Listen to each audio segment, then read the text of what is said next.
Hello, pleased to meet you. So tonight, you're looking forward to the evening, obviously. Yeah. If you had to sort of summarise the documentary in in a couple of minutes, how would you go for it?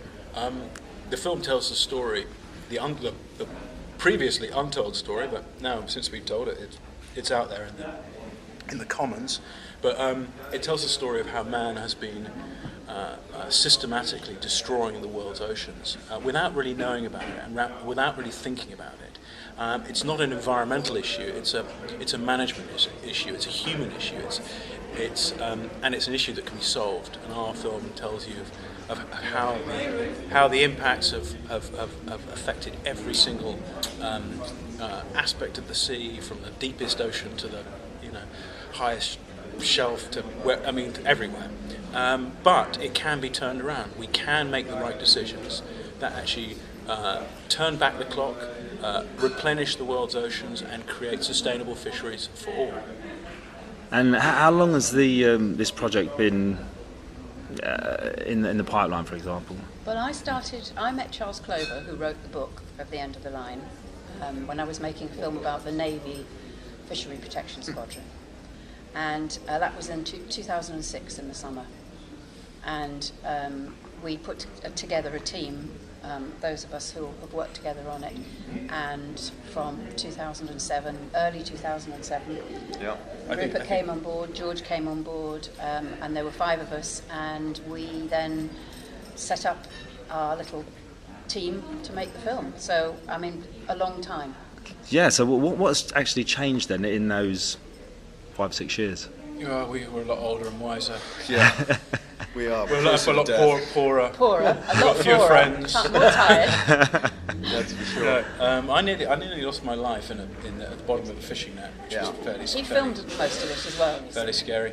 I think what's happened is that when we made the film, no one was talking about about the oceans. It just wasn't on the radar. I think when I read Clover's book, compared it to what was in the newspapers, what was in the media, there was a huge disparity, and that was an imbalance that we sought to rectify. And I think what was great about the film was that people picked up on the story, and we had lots of fantastic press in this country and in Europe and elsewhere, and chefs and restaurateurs and supermarkets and wholesalers and retailers all were affected by it and all started to think differently, and members of the public began to ask questions about where their fish came from, and and then other people picked it up and started their own campaigns, so it really kind of snowballed. I think that was the greatest impact that we had. You have to just choose, I don't know, one particular event that's happened specifically because of this film. What would what would you highlight? We'll do one each. Yeah, we'll do one in each. But the thing was that when I was making the film, I kept on going to my local supermarket and seeing tuna in cat food, and it really irritated me, made me extremely angry. I thought, how on earth? We had a list of corporate targets, and we could only choose 1 or 2. And I looked at the cat food and I thought, how on earth? It seemed so sort of integrated into the system, so low on people's radar. How on earth are we going to change fish in cat food? And we chose Mitsubishi as our target, and we targeted them. They didn't change their policy. And the film the film came out, and that was that. Then about 6 months afterwards, I went to this tuna meeting, and this lady came up to me and said, I work for Mars Confectionery, run by Frank Mars. It's still a family-owned company. Yeah. And he was on an aeroplane on a Virgin flight, and he watched your film, and he came back to our headquarters, and he said, right, we're going to change all of our sourcing policy for all of our cat food brands. That's Kitty Cat, that's Whiskers. Huge thing. And to have that sort of knock-on effect, fantastic, was really incredible. So that kind of summed it up for me. For me, it was when we came back from Sundance. We had a screening in early February, private screening, an invited audience, all sorts of interesting people.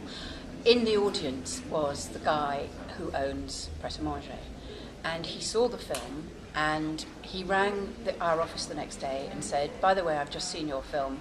I'm organising for the entire management board and staff of Pret A Manger to be shown this film. Can you organise it for next week? And I want to do a Q&A afterwards. So we had a 3-line whip. We all had to go, and we all had to do the most difficult Q&A because all his chefs were there, his managers of his restaurants, because he has a sushi chain as well. And it was one of the most difficult Q&As we've ever had to do.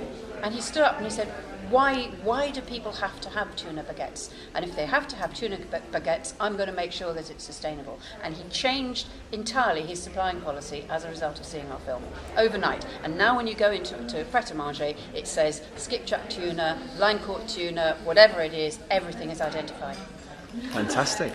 Mine is that we took the film to a screening where we managed to secure the funding to create the largest marine reserve in the world, which basically in one screening we doubled the surface of the earth protected from fishing. And I think that's pretty good. That's not bad. Yeah, that's pretty good. That's pretty good. Yeah, it's pretty good. Fantastic. So what did it mean to you to win, walk away with a bigger Emphasis prize idea, tonight?